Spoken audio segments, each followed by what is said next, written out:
Estamos começando mais um episódio do podcast do Videogame Cósmico. Eu sou o Pedro Renato. Eu sou a Mariana. E hoje a gente vai falar de um assunto muito legal que é morte. Não é tão legal, né, em geral, mas a gente teve a ideia de fazer sobre isso, porque esses dias a nossa cachorrinha morreu, né? Minha cachorrinha da Daphne, a Lenis Lenilsons e outros nomes. E a gente era, enfim, muito apegado nela, né? E a gente sofreu esse baque, assim, recentemente. Viveu o luto, está vivendo o luto ainda. E a Mari também tem uma história, né, de perder duas cachorrinhas relativamente recentemente, né? É. Aí a gente pensou em trazer isso aqui para esse episódio, pra gente trocar ideia sobre a morte, o luto e o pós-morte, quem sabe, né? Como é que a gente lida com tudo isso, né? A morte da Lenis, né, faz bem pouco tempo, faz uma semana e pouquinho, assim. Foi meio de surpresa. Ela era velhinha, porém estava super bem. É um baque, né? A gente perdeu outra cachorrinha esse ano, faz alguns meses, que era filha da Lenis, a Lola. E o que mais me impressiona, assim, na morte, e acho que não sou só eu, evidentemente, mas é esse vazio, assim. É você chegar em casa e a cachorrinha ou a pessoa, simplesmente ela não tá mais ali. Tem um senso de irrealidade, né? A Daphne ficou me falando muito isso, assim. Não parece real isso aqui. Parece que ela vai aparecer a qualquer momento. Você chega a ver, né? Um vulto, assim, você acha que é a pessoa, você acha que é a cachorrinha. Então isso é uma coisa que me pega, assim, que acho que a gente fica meio perturbado. Porque a gente se acostuma tanto com aquela presença e aquilo ali parece fixo, permanente, né? Parece que é seguro. Essa pessoa tá aqui comigo. Essa minha cachorrinha tá aqui há tantos anos, tantas décadas. A Lenis viveu 18 anos quase. Nossa. E aí, de repente, puf! É como assim, um mágico, né? Que joga uma fumaça e tchá, desaparece. Então isso é um pouco chocante para nós. E imagino que seja em boa medida por conta desse nosso erro, né? De achar que a coisa que tá ali é permanente, vai continuar indefinidamente. A gente sabe que vai desaparecer, mas emocionalmente a gente age como se não fosse, né? Então a gente fica ali, tipo assim, confiando naquela presença. Então acho que esse é um ponto que nos pega, né? Que nos deixa meio mal e que me fez ficar triste, assim, depois da morte dela, né? Essas coisas de pensar, pô, não vou mais abraçar ela, não vou mais receber lambidinhas, não vou mais fazer carinho. E aí a gente fica meio mal, né? Então esse é um primeiro ponto, assim, que eu acho que pega, né? Eu acho que para vocês também teve. Eu acho que, embora ela tivesse 17 anos, foi de repente, né? Porque acho que também tem esse lado da morte, assim, né? Quando é uma coisa do nada e quando você tem um tempo de entender que olha, tá com uma questão, talvez dure tanto tempo, e aí você vai elaborando aquilo um pouco melhor, né? Então, acho que para vocês também foi um pouco difícil isso, né? Foi. Uma outra coisa que me marcou, quando a mãe da Daphne chegou aqui, e a gente recém tinha recebido a notícia, a mãe dela falou assim, ela descansou. E aí eu fiquei pensando, pô, eu não tava mal, eu não precisava descansar.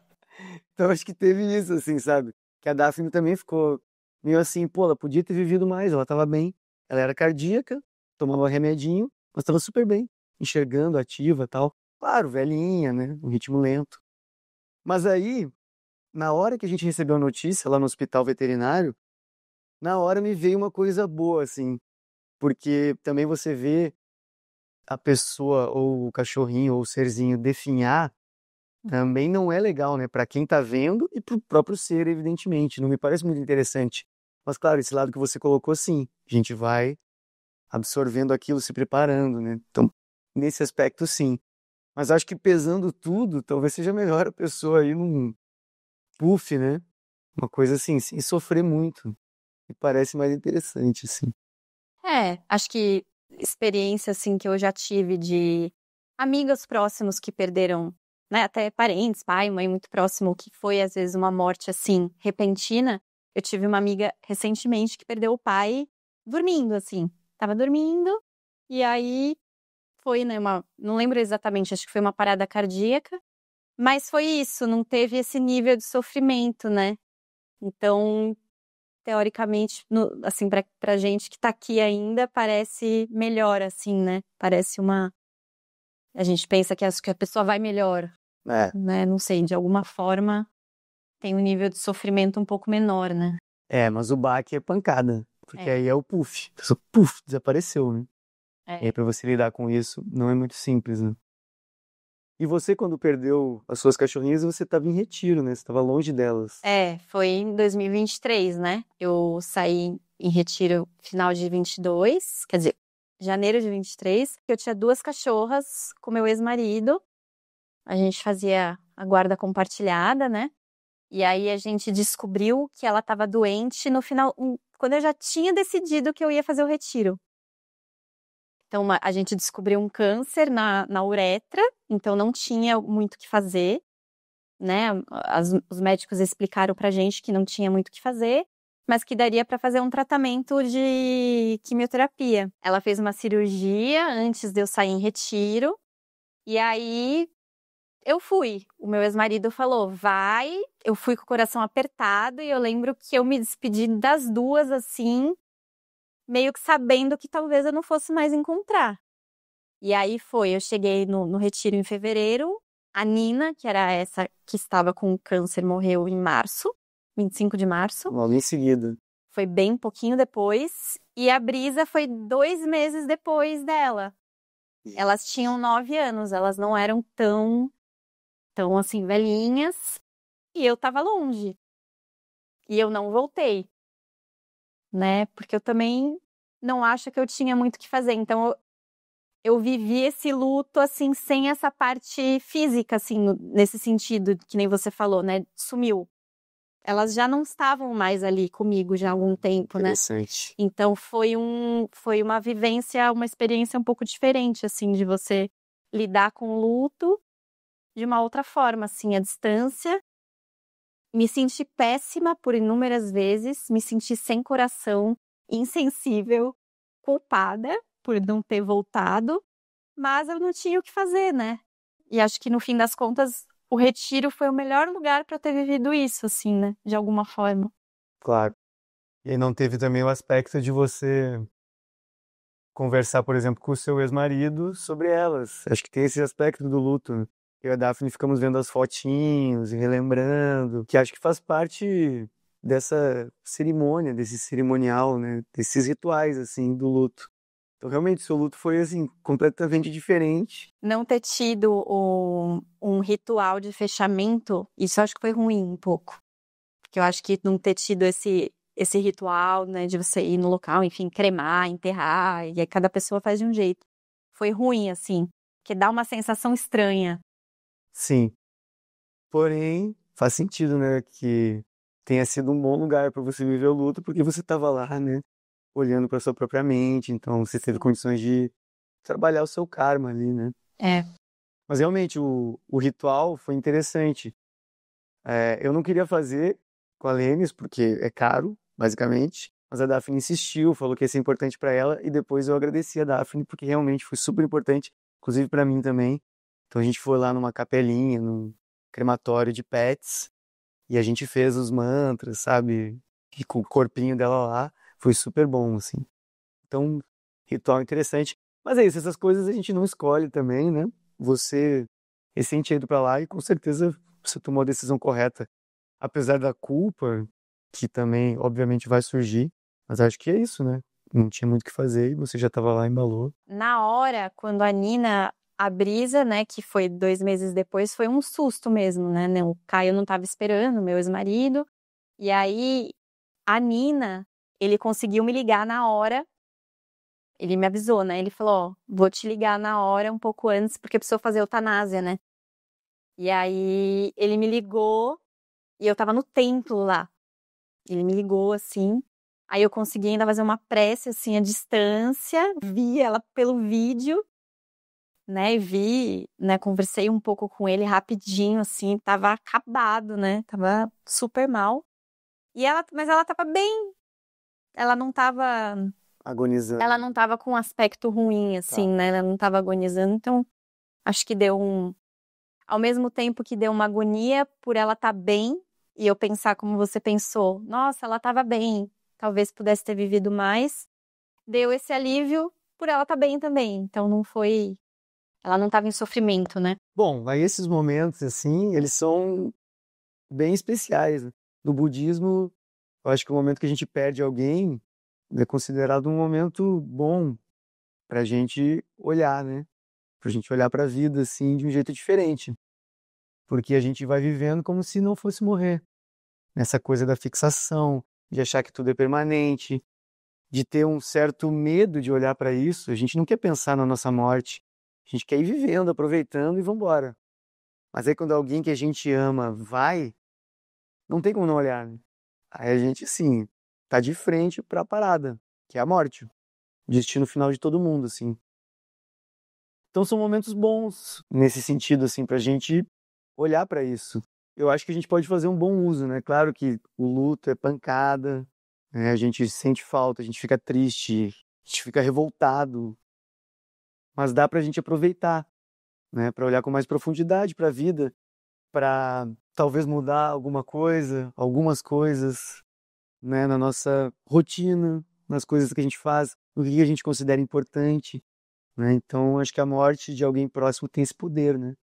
Então a gente pode usar a nosso favor e a favor de todo mundo, né? Eu estava conversando com a Daphne hoje há pouco tempo, e aí a gente não estava conversando especificamente sobre a morte, mas tinha a ver também sobre essa questão de quando a gente fica triste, seja por qualquer coisa, né? Qualquer razão, como a gente fica mais vulnerável, isso também nos torna mais. Eu acho que a gente fica mais aberto, né? A gente fica mais generoso também. A gente sente essa tristeza e tem essa fragilidade, assim, da gente se ver nesse lugar do tipo, é isso.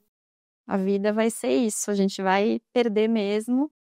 A gente fica numa fragilidade que eu acho muito poderosa, assim. Só que depois é como se a gente se abre, porque a gente vive numa certa defesa, né? E acho que é o que você falou, que você trouxe. A gente vive como se a gente não fosse morrer. Então a gente tá sempre se defendendo, criando coisas, a gente vai fazendo coisas infinitas. Vai se distraindo. São as distrações. Quando tem esse algo que interrompe, né? Às vezes pode ser uma coisa mínima no nosso dia, né? Outro dia quebrou minha geladeira, assim. E foi assim, interrompe esse seu fluxo, a gente fica completamente abalado, assim, né? E aí quando a gente perde alguém, um cachorro, enfim, né? Um ser querido na nossa vida, a gente cai pra essa fragilidade, mas que eu acho muito poderosa, assim. Só que depois a gente perde, né? É, Aí a gente novamente já segue o fluxo e perde um pouco dessa ternura, né? Eu acho que vem uma ternura, assim, né? Um calor que é muito específico, assim, né? pior que vem. Agora você falando, eu lembrei que eu me senti meio criança, assim, quando a Lênis morreu agora.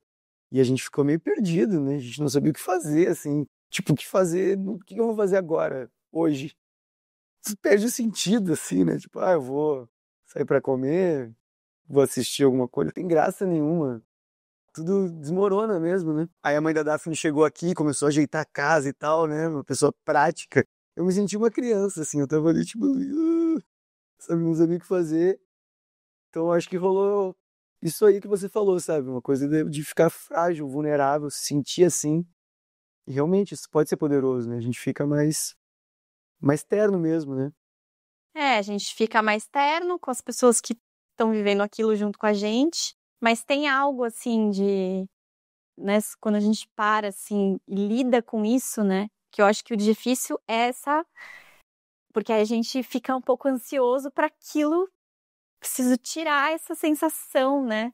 Aí a gente fica numa ansiedade de atravessar aquilo rápido, né? É. E claro, as situações todas da vida nos levam para esse lugar também, porque o trabalho, dependendo do local que a gente trabalha, tem ali. Não com cachorro, né? Deveria. Mas se são pessoas queridas, às vezes eles dão um tempo de luto, né? Tem lá uns dias específicos que eu não sei qual é. Mas aí você precisa trabalhar.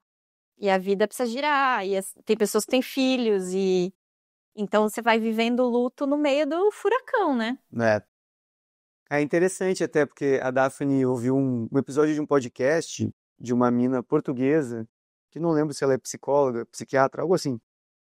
E ela falou uma coisa que eu achei interessante, que essa coisa das fases do luto não existe muito. Não é assim uma escadinha que você vai superando isso, né? A coisa da negação, da revolta, não sei quais são as fases, mas isso é popular, né? Essa ideia. Mas ela diz que não tem muito isso, né? Que na verdade a gente virou uma outra pessoa agora. É uma nova fase total. Não é a mesma pessoa que vai passar por fases.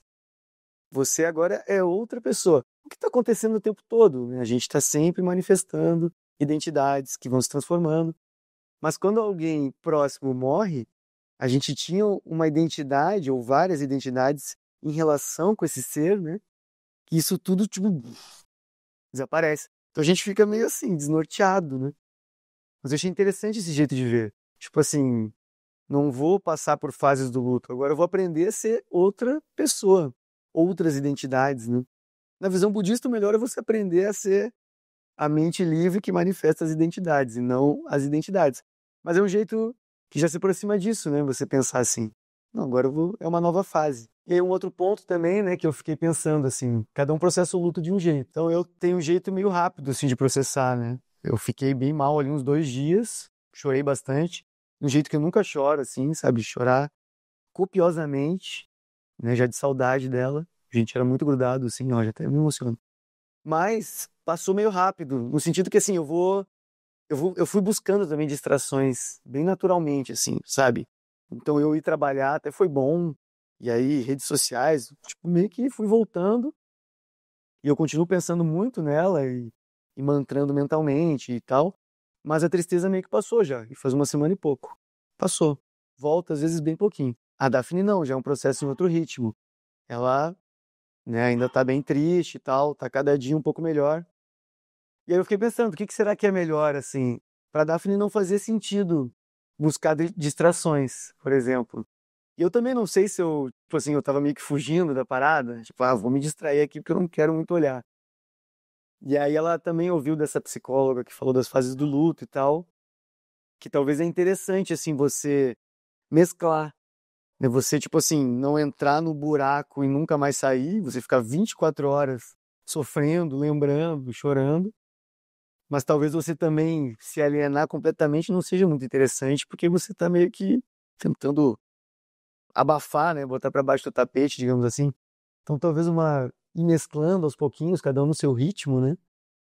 Buscando voltar à normalidade, mas sem perder, né? Esse contato com as suas emoções. Não sei, talvez seja interessante.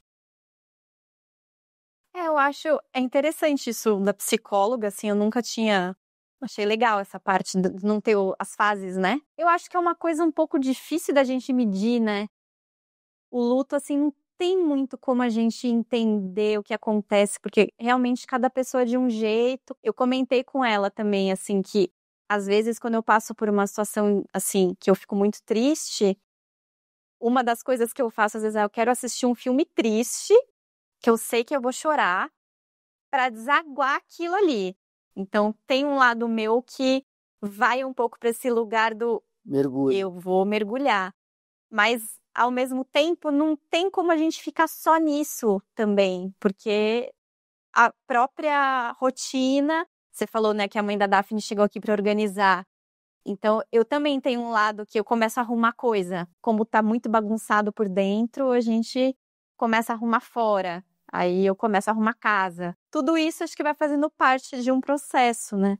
Mas é interessante porque eu fiquei pensando agora assim nessa questão as minhas cachorras faleceram em 2023. Aí eu retornei, né, para a mesma casa que eu morei com elas, tal. E aí eu comecei a perceber assim, né, o quanto que também os animais, eles viram o nosso refúgio. E o quanto que a gente também não deposita muito neles ali o nosso apego, né? Tudo assim, a gente, assim como a gente faz com as pessoas.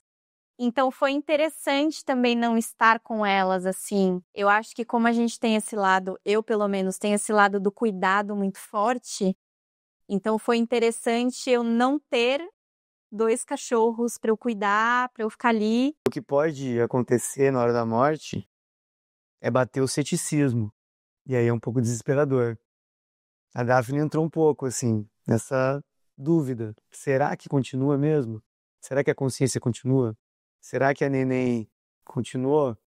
Então, essa prática que eu tô fazendo para ela aqui tem algum sentido? E aí a gente já pode entrar num desespero em relação a nós próprios, ao nosso futuro. Eu fui ateu, né, durante 12 anos da minha vida, totalmente cético. Nossa. Então, essa era a minha tristeza. Eu era um ateu feliz, eu adorava me divertir. Mas essa parte da morte pegava, eu não queria pensar muito, porque para uma pessoa cética, o corpo morreu, acabou, já era, desligou a televisão, tchau. Isso é uma perspectiva meio pesada, eu acho. Eu acho que desaparecer assim, puf, não sei, não me atrai muito essa ideia. Então, essa questão de se a vida continua, eu acho fascinante, né? Porque depois, enfim, deixei de ser ateu, comecei a explorar um monte de coisa, e agora eu tenho convicção de que continua. No meu primeiro ritual de ayahuasca, que foi quando eu deixei de ser ateu, eu falei, bom, existe alguma coisa, e tem vida após a morte. Eu saí convencido disso, eu estava muito feliz por causa disso. Então, tipo, yes! Tem vida após a morte, continua. Então esse é um tema que eu gosto de explorar, porque eu acho que boa parte das pessoas do nosso mundo materialista, né, a ciência hoje é o paradigma aqui no Ocidente, mesmo que a pessoa não reflita muito sobre isso, a maioria das pessoas, eu acho, ou boa parte das pessoas, não bota muita fé que continua, ou não pensa muito sobre isso, e eu acho que isso é um pouco, é agoniante para mim, porque se continua, isso muda tudo, né? Isso muda tudo. Se realmente não continua, dá até para entender uma vida hedonista. É compreensível, só tem essa vida. Beleza, vamos curtir aqui, vamos morrer e acabou. Agora, se continua, tem uma continuidade e as ações daqui têm consequências futuras, nas vidas futuras, isso muda completamente, né? Então eu gosto desse debate, assim, e gosto de pesquisar argumentos que comprovem que a vida continua. E aí, nesse campo, o Lama Alan Wallace é maravilhoso, né? Porque ele começa a debater com a ciência, assim, ele vai para cima e o cara é muito bom, né? Então ele começa a destrinchar a visão filosófica da ciência sobre a consciência e sobre a continuidade da vida após a morte. E basicamente ele aponta a falácia da ciência, assim, que é se basear numa ideia de que tudo que existe, inclusive a consciência, brota da biologia, da física e da química.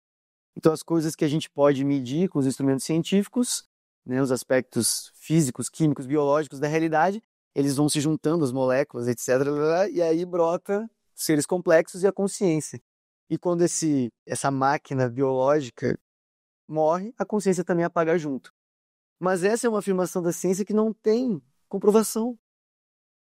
Essa é a base da ciência. Tipo assim, é uma crença não comprovada por fatos científicos, né? Mas toda a ciência é construída em cima disso. E a nossa visão acaba ficando contaminada por isso. Então, mesmo que a gente acredite, eu mesmo acredito que continua. Mas com certeza a minha visão ela é contaminada por esse aspecto fixado no físico e nessa vida que parece uma só. Então, eu acho que ainda que você não acredite em nada, que você seja cético e tá tudo bem, acho que é interessante explorar, porque no livro do Dzongsa, que chama Viver é Morrer, Dzongsa Khyentse Rinpoche, tem um livro que chama Viver é Morrer.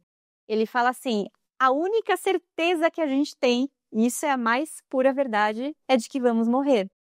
Então é justo que a gente dedique algum tempo da nossa vida para, assim, entender de alguma forma. Então, ainda que você não acredite, é interessante, eu acho, ler sobre, explorar sobre. Não precisa ser em religião, né? Mas acho que a morte, né? Tem milhões de tradições que falam sobre, né? É um assunto universal. E a marca do cético, da cética, é justamente investigar, né? Então o cético, quando ele se fixa assim, não, é isso aqui, aí já não tá tão cético, né? Você já tá meio crente. Então, investigue, continue investigando. E aí eu lembro de o Lama Santen uma vez respondeu uma pergunta, eu acho que foi uma pergunta, mas em algum ensinamento, que ele falou assim, se você não acredita, faz prática, porque na dúvida, se tiver algo além, você está praticando. Então, acho que é interessante não é por uma questão moralista, nem de praticar o bem, mas de alguma forma estar em contato. Assim, o budismo, ele tem nesse livro do Dzongsa que eu falei, tem essa pergunta, né? Que ele pergunta assim, como é que você sabe que você está vivo? a pergunta por si só, ela já fura as nossas crenças.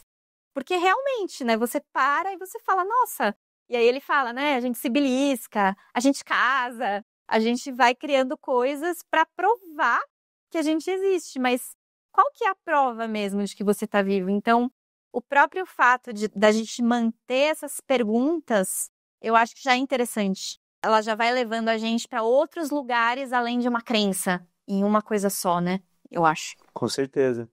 Até porque, assim, num sonho, por exemplo, a gente está num sonho. Dentro do sonho, parece que a gente está vivendo um negócio real. Tanto que a gente não se dá conta que está sonhando quase nunca. Mas aí, quando a gente acorda, a gente se liga. Pô, era um sonho. Mas aí, a gente estava vivo no sonho? Será que isso aqui não é um grande sonho? Aí os mestres budistas vão dizer que é. É igual um sonho. Não tem diferença fundamental entre essa vida acordado e a vida do sonho. Então, sim, né, a gente manter essa postura cética, essa postura investigativa, maravilhoso. Manter a mente aberta, né, porque realmente a gente não sabe. A gente não sabe, a gente vai descobrir quando acontecer, né? E essa história do Dzongzar lembrou aquela história do sábio chinês, né, que a gente estava falando aqui antes de gravar, que é a história de um sábio chinês que conta que sonhou que era uma borboleta, e ele estava super feliz, né, vivendo como uma borboleta, pleno, e aí ele acordou, e aí ele ficou na dúvida se ele era um sábio chinês que sonhou que era uma borboleta, ou se ele era uma borboleta que estava sonhando agora que era um sábio chinês. Maravilhoso, né? Então, e aí, o que que é sonho, o que que é realidade, né? O que que é vida, o que que é pós-morte? Tem uma música do Raul Seixas, Exatamente. não sei se você ia falar. Exatamente isso que eu ia falar. E aí, Fala. que eu descobri esses dias, tem uma passeata aqui em São Paulo todo ano, no dia da morte do Raul Seixas, e acho que não é só aqui em São Paulo, que vai um monte de doidão pra rua pra louvar Raul Seixas. E esse ano eu tive o prazer de ir, foi maravilhoso. A gente saiu tocando violão no meio da rua aqui do centro de São Paulo.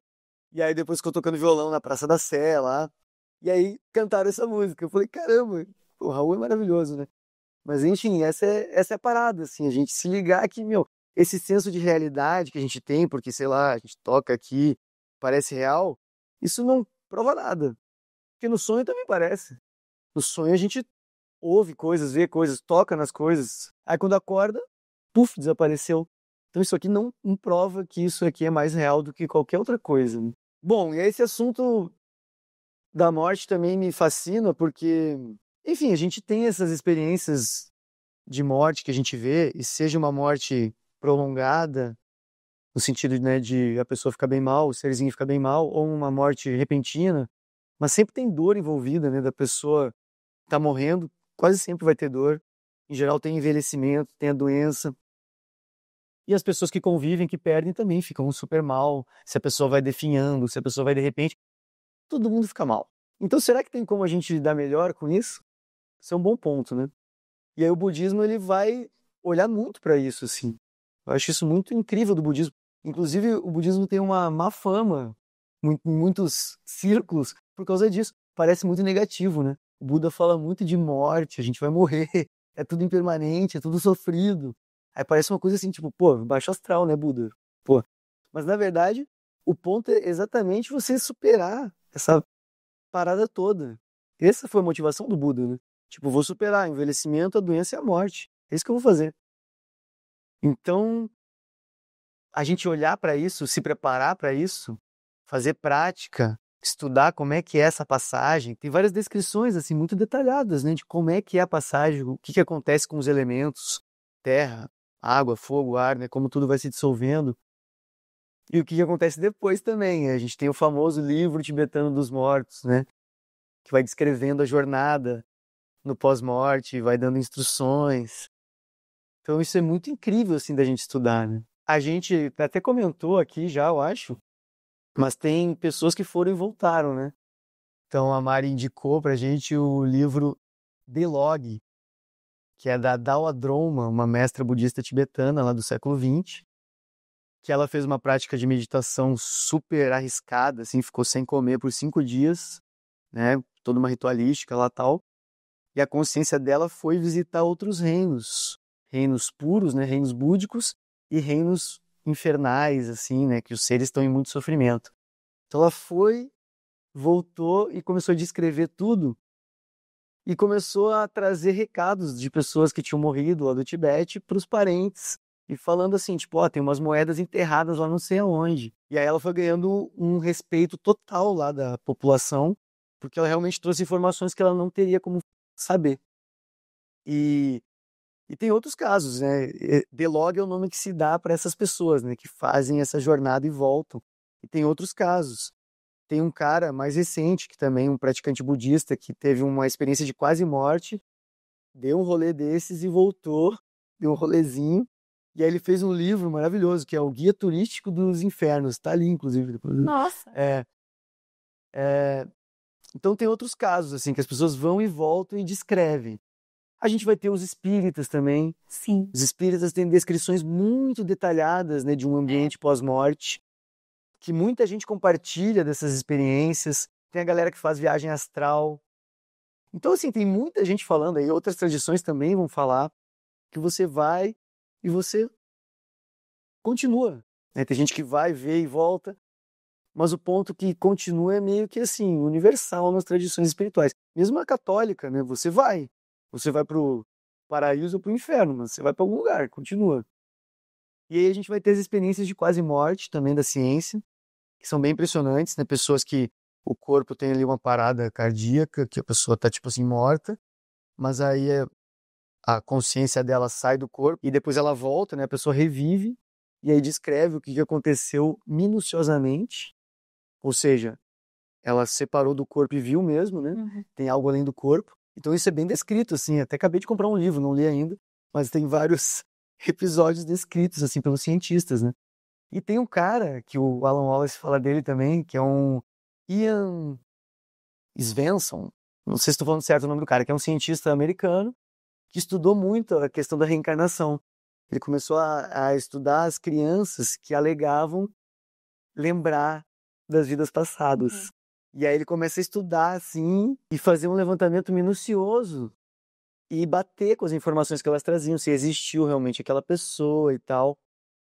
E segundo o Alan Wallace, é uma pesquisa muito bem feita que também dá indícios muito potentes de vida após a morte. Eu tive algumas experiências pessoais que eu não vou falar agora aqui, eu já falei outras vezes, outra hora eu falo, que também me levam a crer que continua. Mas enfim, tô trazendo isso aqui tudo porque eu acho que é bom, assim, se a gente não acredita muito, é bom a gente desconfiar que isso pode ser real, pode continuar. E o que mais me faz crer na continuidade, na verdade, é a sabedoria dos ensinamentos budistas, né? Então eu vejo, assim, os ensinamentos do Buda, né, dos Budas, dos mestres, aquela coisa, assim, altamente sofisticada, profunda, sobre a mente, que você começa a ver e você começa a fazer as práticas e você começa a perceber que aquele negócio é impressionante, assim, é um nível de sabedoria evidentemente muito alto. São, assim, seres muito sábios. Isso é evidente. E aí entra a coisa da continuidade da vida. Então, para mim, não faz nenhum sentido seres nesse nível de sabedoria simplesmente inventarem todo o rolê de que a vida continua para, sei lá, por qual motivo eles fariam isso. Não tem lógica. Então esse para mim é um bom argumento, assim, pessoalmente, que me faz ter bastante confiança na continuidade da vida. O Alan Wallace fala que ele acredita mais na continuidade da consciência do que na gravidade. Isso é uma afirmação forte. Nossa. E eu acho que como o Alan Wallace também é um ser incrivelmente sábio, evidentemente, que faz um debate inclusive com a ciência e entra nessa área, ele vai para esse debate, né, e aprofunda muito essas questões todas. Eu acho que essa é uma afirmação bem forte, assim, pra gente também levar em conta, né? Pra mim, assim, depois que eu comecei a praticar, tal, a prática melhor, assim, pra ir sondando um pouco esse lugar é o sono mesmo, acho que é dormir e ver, porque essa prática que você citou, né, dos elementos se dissolvendo é algo que a gente consegue ver quando a gente vai dormir, assim. Então é muito normal, né? A gente tá com sono, aí você puxa uma cobertinha, aí você pega aquela cobertinha porque seu elemento fogo tá diminuindo, a respiração dá uma acalmada, dá uma diminuída. Então eu acho uma prática muito poderosa essa, assim, de você olhar a dissolução dos elementos, que é algo que a gente faz também nas práticas do SEB, a gente consegue fazer isso na meditação, Mas acho Olhar os elementos. olhar os elementos, né? E é muito interessante, porque você começa a ver isso também ao longo do dia, né? A gente começa a observar esses elementos. De manhã, eu sei que o elemento fogo é muito vivo, assim, para mim. Mas depois à noite isso vai diminuindo, acho que pelo próprio fato do sono, né? Então é uma boa prática, assim, que eu acho que dá para entrar em contato com algo mais etéreo, né? Vamos dizer, às vezes para quem é mais cético, né? Pô, gostei, hein? Interessante. Os elementos, é assim, galera, eles são descritos, né, no budismo tibetano como sendo, assim, constituintes, né, nossos, assim. Então, eles são tipo símbolos para aspectos da nossa experiência, né? Então, o elemento terra seria a nossa firmeza, assim, né? A água seria a nossa flexibilidade. É, O elemento ar seria a respiração. E o fogo, o calor, né? Lura. A energia. E então, ótima lembrança, assim, que realmente quando a gente dorme, isso tudo se dissolve. A Solve. gente fica mole, né? E no budismo eles falam que é isso que vai acontecer mesmo, né? Esses elementos todos vão se dissolver. Então é algo um pouco mais, quer dizer, para mim, talvez para você seja mais palpável, né? Para quem é mais cético, talvez isso seja mais difícil. Mas é algo que dá para observar, né? Com uma certa, uma atenção que você tem, isso dá para observar bem, assim, eu acho. Interessante. Bom, então acho que a gente vai ficando por aqui. Me parece que esse episódio precisa ter uma continuação, a gente falar talvez sobre instruções para a hora da morte, sobre instruções para o pós-morte. Esse é um assunto assim infinito, dá para a gente aprofundar bem, mas por hoje a gente para por aqui. Deixe seu comentário, sua crítica, sua pergunta, seu relato. A gente vai trocando ideia e até o próximo episódio, certo? Obrigada, tchau.